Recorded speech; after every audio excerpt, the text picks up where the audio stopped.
రాజీవ్ గాంధీ గారు చెప్పండి please. Sir ఒకటి ఇప్పుడు ధ్వంసం చేసి ఇప్పుడు ఎవరైతే మహిళ బాధితురాలు ఉన్నారో ఆవిడ చెప్తున్నటువంటి మాట 100% కరెక్ట్. వీళ్ళ బడ్డీలను తొలగించడం ధ్వంసం చేయడం కాదు, ఆ బడ్డీల్లో వీళ్ళ తాలూకా సామాగ్రి ఏదైతే ఉంటుందో, ఓ ఫ్రిడ్జ్ ఉన్నోళ్ళు ఉంటారు, ఒక గ్రైండర్ ఉన్నోళ్ళు ఉంటారు, ఒక మిక్సీ ఉన్నోళ్ళు ఉంటారు, అవన్నీ కూడా సామాన్లతో సైతం చెదగొట్టేటువంటి అవకాశాలు ఎవరికి ఇచ్చారు? దానికి సంబంధించి ముందు జీవీఎంసీ వీళ్ళందరికీ నష్టపరిహారాన్ని ఇవ్వాల్సినటువంటి ఆవశ్యకత ఎంతైనా ఉందని చెప్పి మేము డిమాండ్ చేస్తున్నాం. ఈ యొక్క అంశాన్ని మీరు మూర్తి యాదవ్ గురించి మాట్లాడుతున్నారు కాబట్టి నేను చెప్తున్నాను. మూర్తి యాదవ్ అనే వ్యక్తి జనసేన పార్టీలో ఈజ్ అ స్కేప్ గోట్. దక్షిణ నియోజకవర్గ శాసనసభ్యులుగా ఉన్నటువంటి వంశీకృష్ణ శ్రీనివాస్ యాదవ్ అనే వ్యక్తిని కూడా ఈ యొక్క కూటమి ప్రభుత్వం స్కేప్ గోట్ చేసింది. ఎందుకంటే ఆయన ఒక లెటర్ హెడ్ రిలీజ్ చేసి ఊరుకున్నారు. స్థానిక ఎమ్మెల్యే, దక్షిణ నియోజకవర్గంలో ఎమ్మెల్యేగా ఉన్నటువంటి ఆయన స్థానిక ఎమ్మెల్యేగా చెప్పకుండా తీస్తారా, ఇది ఇలా తీయటం ఇదంతా దారుణం దుర్మార్గం అని పేపర్ల మీద చెప్తున్నారు తప్ప ప్రజల్లోకి ఎందుకు రావట్లేదు ఎవరికి తెలీదు. ఇంకొక దీని బ్యాక్ సైడ్ స్టోరీ ఏమిటా అని పబ్లిక్ విశాఖపట్నం మొత్తం మాట్లాడుకుంటుంది. ఏంటంటే దీని మీద మళ్ళీ ఏమన్నా ఆమె కూడా కేసు పెడితే పెట్టచ్చు, కూటమి ప్రభుత్వం I'm ready to face no issue. చెప్తుంది ఏంటంటే భరత్ గారు ఎవరైతే పార్లమెంట్ సభ్యులుగా ఉన్నారో ఆయన విశాఖ పార్లమెంట్ సభ్యుడు మాత్రమే కాదు, లోకేష్ గారికి స్వయాన తోడలుడు, సోదరుడు, బాలకృష్ణ గారి కల్లుడు, చంద్రబాబు నాయుడు గారు కొడుకు వరుస. ఇన్ని వరుసలు ఉన్నాయి కాబట్టి ఆయన ఆడిందే ఆట పాడిందే పాట విశాఖపట్నంలో. ఆయన ఈ మధ్యకాలంలో విశాఖపట్నంలో ఎంజిఎం గ్రౌండ్స్లో ఓ పార్క్ హోటల్ పక్కన ఉన్నటువంటి ఎంజిఎం గ్రౌండ్స్లో ఒక ఫుడ్ ఫెస్టివల్ నిర్వహించాడు. ఆ ఫుడ్ ఫెస్టివల్కి ఆయన అనుకున్నంత స్పందన రాలేదు, స్పందన కరువైంది, ఫుడ్ ఫెస్టివల్ ఫెయిల్ అయింది. ఎందుకు ఫెయిల్ అయిందంటే విశాఖపట్నంలో ఉన్నటువంటి ప్రజలందరూ కూడా ఇప్పుడు జైల్ రోడ్ దగ్గర ఉన్న ఫుడ్ కోర్ట్ కానీ మిగతా ప్రాంతాల్లో ఉన్న ఫుడ్ కోర్ట్స్ కానీ వీధి వ్యాపారాల దగ్గర కానీ ఎక్కువగా వెళ్తున్నారు, తింటున్నారు, వాళ్ళు ఇటుపక్క ఆసక్తి చూపించలేదు అనేటువంటి రిపోర్ట్ ఏదో ఆయనకు వచ్చిందని, కాబట్టే కక్షపూర్తిగా ఇవన్నీ ధ్వంసం చేయిస్తున్నారు అన్నటువంటిది విశాఖపట్నంలో వినిపిస్తున్నటువంటి ఒక వాదన. దీనికి కేవలం జనసేన పార్టీ యొక్క కార్పొరేటర్ మీద ఈ నెపం నెడుతూ వాళ్ళని ఇక్కడ మళ్ళీ గమనించండి మీరు, ఇక్కడ జనసేన పార్టీనే విశాఖపట్నంలో స్కేప్ గోట్ చేస్తున్నారు. చేస్తుందేమో తెలుగుదేశం పార్టీ నాయకులు, బలవుతుందేమో జనసేన పార్టీని బలి చేస్తున్నారు. వాళ్ళు బలైపోతున్నా కనీసం పవన్ కళ్యాణ్ పట్టించుకోడు, స్పందన ఉండదు. ఆయన పార్టీ ఏమైపోయినా ఆయనకు అనవసరం, చంద్రబాబు బాగుంటే ఆయనకు అదే చాలు, తెలుగుదేశం బాగుంటే ఆయనకు అదే చాలు.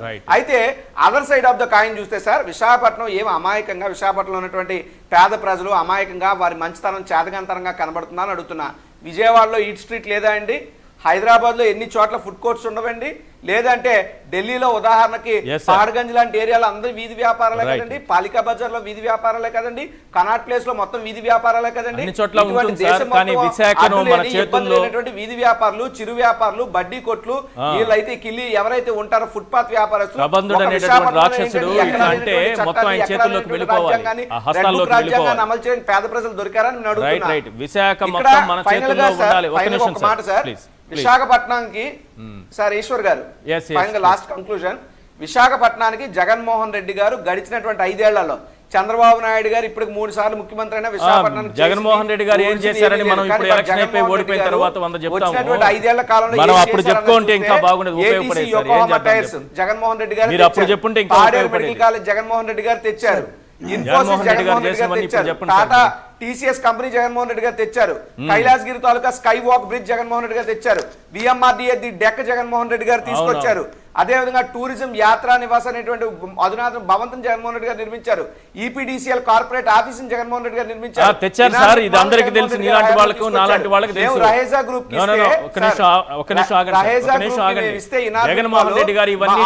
కోట్ల పెట్టుబడితో మాల్ మొత్తం నిర్మాణం అయిపోయింది. మరి మీరు ఉన్నప్పుడు లూలు మాల్కి ఇచ్చామన్నారు, జగన్మోహన్ రెడ్డి గారు ఇవన్నీ చేశారని మీకు తెలుసు, నాకు తెలుసు. రాష్ట్ర ప్రజలకు మీరు ఎందుకు చెప్పలేదు? జగన్మోహన్ రెడ్డి గారి హయాంలో మాత్రమే నర్సీపట్నంలో మెడికల్ కాలేజ్, పార్వతీపురంలో మెడికల్ కాలేజ్, పవన్ కళ్యాణ్ గారి బాధ్యత ఎంత అంటే ఏం చెప్తారు సార్? ఇక్కడ ముందు నేను అసలు కూటమి డిఎన్ఏ ఎలాంటిదంటే, జగన్మోహన్ రెడ్డి గారు రాజధాని ప్రాంతంలో విజయవాడ దగ్గర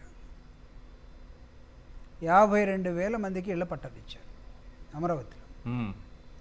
దాని మీద వీళ్ళు కోర్టుకి ఏమైనా వెళ్ళి తెలుసా? ఒక రాజధాని ఏరియాలో పేదవాళ్ళు ఉంటే, వివిధ సామాజిక వర్గాలకు చెందిన బడుగు బలహీన వర్గాలు అంటరాని వాళ్ళకి మీరు ఇల్లు ఇస్తున్నారు, వాళ్ళు ఉంటే రాజధాని ప్రాంతంలో సోషల్ డెమోగ్రఫీ దెబ్బతింటుంది. ఏంటి సార్ సోషల్ డెమోగ్రఫీ? అదే సామాజిక సమతుల్యత. మీరు పేదవాళ్ళకి చెప్తున్నారు సార్. సామాజిక కాదు, సమతుల్యత ఈశ్వర్ గారు, అంటే ఒక్క ఈయన సెకండ్ పేదవాళ్ళకి తెలుగు ల్యాండ్ గురించి చెప్తున్నారు. అసలు యాక్చువల్ గా Right. స్వచ్ఛందంగా ఇచ్చిన రైతులు వాళ్ళకి తిరిగి ల్యాండ్ ఎందుకు ఇవ్వట్లేదు అంటే వాళ్ళ బరిలోను కూరగాయలు పెంచుకుంటారు మళ్ళీను. ఇక్కడ సార్ ఇక్కడ అంటే వీళ్ళకి ఏంటంటే వీళ్ళు అనుకున్న పట్టణాల్లో ఇప్పుడు ఈ కూటమి వచ్చిన తర్వాత వాళ్ళందరూ పట్టాలు తొలగించేశారు. ఎస్ పట్టాలు ఎందుకంటే అనేకమైన సామాజిక వర్గాల సమ్మిళితమే సమాజం.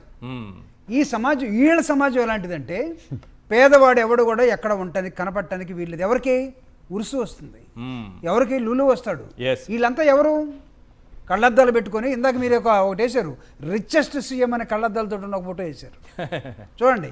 ఇప్పుడు వీళ్ళందరిని గురించి మంత్రులు కూడా మన రాష్ట్రంలో వీళ్ళందరిని గురించి మాట్లాడమని మీరు ఎవరిని కోరుతున్నారు? ప్రశ్నించే నాయకుడిని అడుగుతున్నారు. అవును, ఆయన ప్రశ్న ప్రశ్నించే నాయకుడు నెలకింత తీసుకుని వెళ్ళిపోతున్నాడు సార్.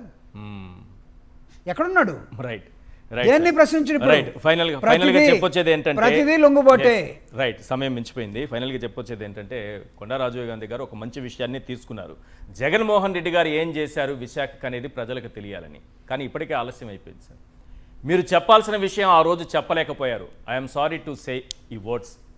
కనీసం ఇప్పటికైనా సరే జగన్మోహన్ రెడ్డి గారు ఏం చేశారని చెప్పడం కంటే చంద్రబాబు నాయుడు గారు పవన్ కళ్యాణ్ గారు కలిసి చేస్తున్న ద్రోహాన్ని, విశాఖ చేస్తున్న ద్రోహాన్ని అయినా చెప్పండి.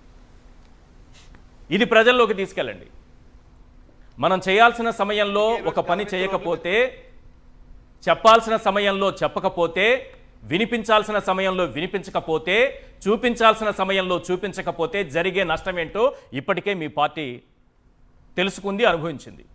సో ఇప్పటికైనా చంద్రబాబు నాయుడు గారు చేస్తున్న ద్రోహాన్నైనా ఖచ్చితంగా ప్రజల్లోకి తీసుకెళ్ళి, చంద్రబాబు నాయుడు గారు చెప్పే అబద్ధాలనైనా, మీ పార్టీ పైన వేస్తున్న నిందలనైనా, ఫేక్ ప్రచారాలపైన అయినా సరే మీరు ఎప్పటికప్పుడు ప్రజల్లోకి వాస్తవాలను తీసుకెళ్లాల్సినటువంటి బాధ్యత మీపైన, మీ పార్టీ నాయకులపైన, పూర్తిగా పార్టీ పైన ఉంది.